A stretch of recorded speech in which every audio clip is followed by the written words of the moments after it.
Okay, in this problem what I'm going to do is I'm going to show you how to do a linear program solution for what's called an unbalanced problem. An unbalanced problem occurs in a transportation problem when you have origins and destinations, and your origins don't have sufficient total capacity to meet all of the demand at the destinations. So you can see in this situation you've got the same cost, shipping costs, as we did in the previous transportation model problem. And you've got the same layout here as well for the decisions that need to be made. The only difference is that we add a dummy node which has a zero shipping cost. So you'll notice we've got dummy up here with zeros for the shipping costs. And that dummy node is equal to the difference in capacity and demand. So in this case, the plant 1 has a capacity of 300,000 and plant 2 has a capacity of 500,000 units. However, the demand, if we take the sum of this row, is for 975,000 units. So what we do is we create a dummy node for the difference in supply and demand, which is 175,000 units, and we set the shipping cost at 0. So what that'll do is that will make for a feasible solution possible without adding shipping costs for products that we don't have the capacity to produce. And then once you have that dummy node in there with the difference in capacity listed at the right hand side of the equation, then what you can do is you can solve this just like you would the problem that I showed you previously here in this simpler transportation model where capacity exceeded demand. So let me just go in here and do the formulas. The first thing we need to do is the sum out, which is the sum of all of the product shipped out of plant 1 to retail store 1 and 2. And then we have to take that formula and copy it down to the remaining rows. Then we have to come up with the sum of all of the retail stores. And that would be the sum of all the demand. Okay, so I just copied that formula. Those are just simple column sum formulas. And you'll notice here, this being a minimization problem, that the demand or the amount shipped to each retail, or another word for that, and this should be up here, sum in should be up there.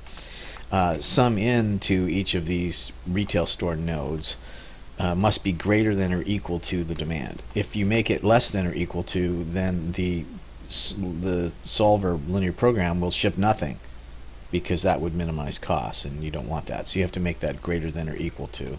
Of course, the amount shipped from each plant must be a less than or equal to constraint because you can't exceed your capacity. Okay, so now that I have this problem laid out, the shipping costs would be down here. I have to lay that out too. Some product, and I have to highlight all of these costs, including the zero costs of shipping out to the dummy node, comma, and then all of the shipment values here in the orange decision variable area.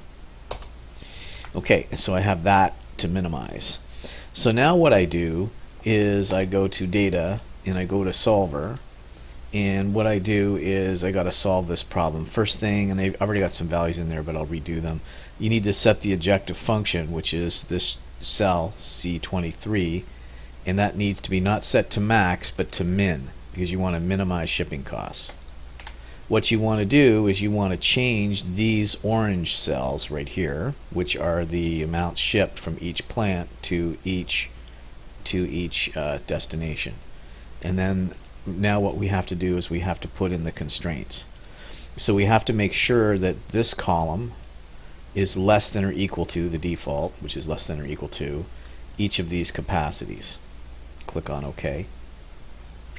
Then we need to click on add, and we've got to make sure that these sums for each retail store receipt is greater than or equal to the demand.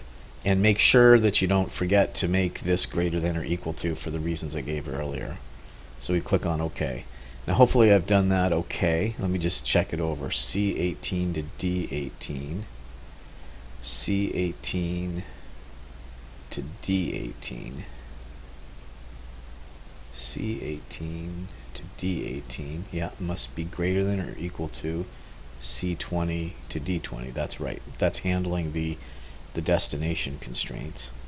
And then this is E15 to E17. 15 to 17, yes, is less than or equal to G15 to 17, so that's right. We make sure that this box is checked and that the simplex LP method is used, and then we click on the solve button.